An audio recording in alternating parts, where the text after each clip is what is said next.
makakausap natin sa linya ng telepono ang kinatawan ng Tingog Party List at chairperson po ng House Committee on Higher and Technical Education at co-chairperson din po ng Second Congressional Commission on Education o yun nga pong EDCOM2. Magandang hapon po, Kong Jude. Magandang hapon, Sandro. Magandang hapon din po sa mga nakikinig sa atin ngayong araw. Oo, Kong Jude, ano po bang ibig sabihin kapag pinalawig ng Pangulo itong EDCOM2? Etong batas na nagpapalawig sa termino ng EDCOM 2 kasi originally 3 years ang EDCOM, ginawang additional 2 years para siguraduhin na yung mga reforma na pinag-aralan natin at iminungkahi ay hindi lang hanggang plano. Ito'y dapat maipatupad natin sa level mismo ng ating mga eskwelahan. Kasi nung unang 3 years ng EDCOM 2, nakita natin, mas malinaw nating nakita ng mga pinaka-ugat ng problema ng ating educational system. Mula sa tinatawag nating learning poverty, learning crisis, hanggang sa kakulangan ng classroom, at kahit yung mga coordination issues sa pagitan ng DepEd, CHED at TESDA. So the next 2 years, hindi na lang sa pag-aaral ng problema ang magiging focus ng EDCOM 2, kundi sa pagbabalangkas na at sa pagpapatupad na ng mga solusyon na ating binalangkas itong mga nakaraang 3 taon. Na extension ay sinisigurado natin na ito'y magiging sapat na panahon para masigurado na magkaroon naman ng konkretong pagbabago sa ating mga paaralan. So, partikular, paano po ito makakatulong doon sa sektor ng edukasyon sa ating bansa? Well, for example, isa sa pinakamalaking nakita nating problema sa EDCOM 2, marami sa ating mga kabataan na nag-aaral sa elementarya ay nahuhuli pala sa kasanayan sa pagbabasa at pagbibilang, yung tinatawag natin na foundational learning. Kaya kung makikita mo, isa sa mga pinakamalaking reforma ng ating educational system sa ngayon, dulot ng mga rekomendasyon ng EDCOM 2, ay talagang mabigyan ng focus, especially from kinder to grade 3. Kasi naniniwala tayo na kung hindi marunong magbasa ang bata sa tamang edad, malamang habang tumatanda siya at habang nag-move up siya sa mga taon ng kanyang pag-aaral, mas mahirapan siya sa susunod na mga subjects. Kaya nandyan yung pagpapalakas natin sa early childhood education. In fact, a few days ago, nag-meeting ang EDCOM tungkol naman sa nutrition kasi nga tinitignan na natin ang nutrition bilang learning intervention. Nandyan yung mga nauna nating reforma tungkol sa pagpapalakas ng teacher education at training. At sa itong mga nakaraang mga buwan at linggo, nakita natin ang ating Pangulo ay masigasig na pinangungunahan ang mas sistematikong pagpagawa at pag-construct ng ating mga pag-address nitong ating classroom shortages. So, itong susunod na 2 taon ng EDCOM 2 ay susubaybayan natin ang pagpapatupad ng mga reforma. Iminungkahi din natin sa mga naunang 3 report ng EDCOM 2. Doon sa punto ng nutrisyon, paano po ito? May mga programa po ba? Ano po yung mga programa na tututok doon sa nutrisyon ng mga learners natin? Yung isang pinakamalaking intervention na ginagawa natin, itong pagpapalakas sa school-based feeding program. Kasi marami dahil dulot ng kahirapan o minsan dulot din ng pressure o di kaya yung pagkabisi ng mga magulang, madalas hindi nakakaligtaan ang pagkain ng masustansya ng ating mga mag-aaral. Kaya nga mas pinapalakas ngayon bilang isang core competency na ngayon ng ating mga local government.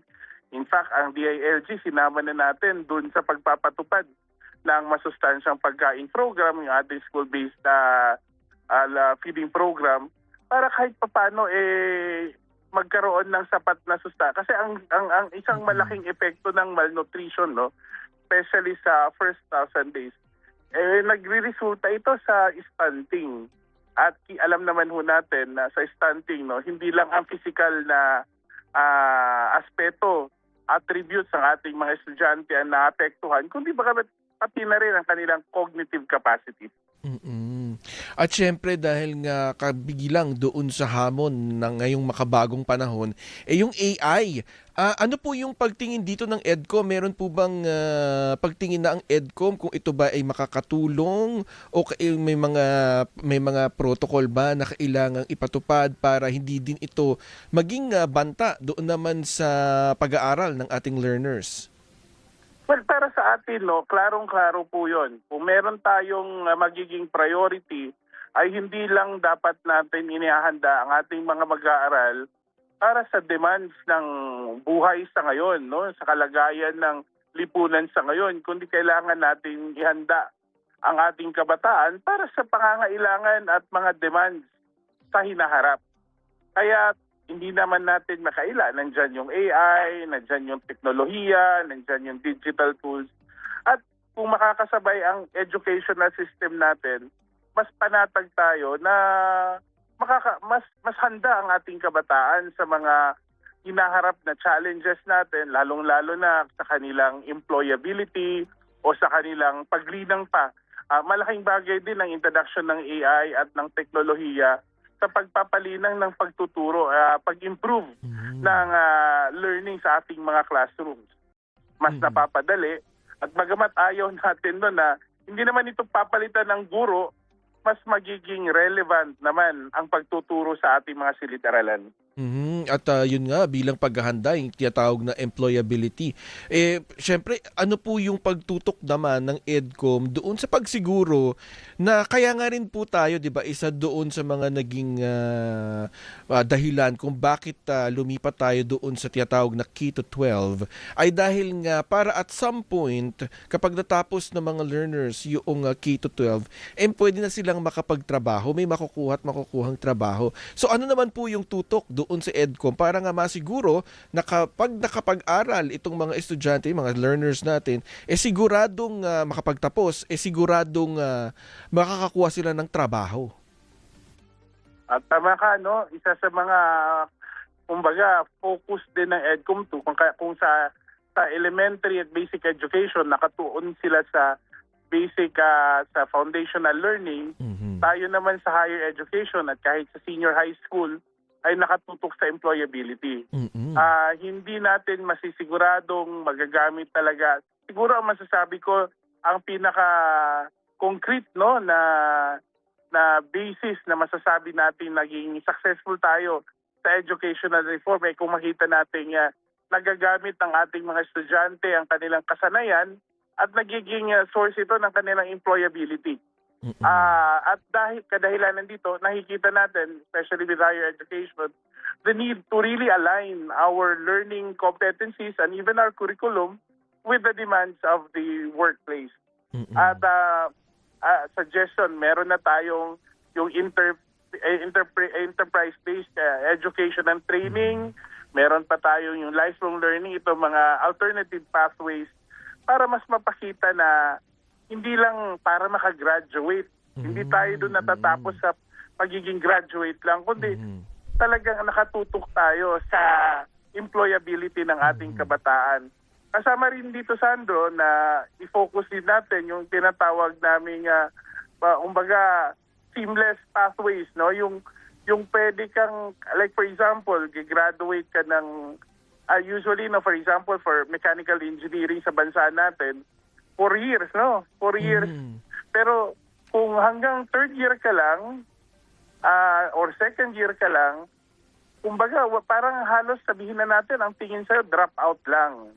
So ang gusto natin, ang bawat kasanayan na natututunan, kahit ng first year, second year, third year, ay mabigyan ng katumbas na kahalagahan, na katumbas na credit na pwede nilang magamit bilang credential sa kanilang pagtatrabaho.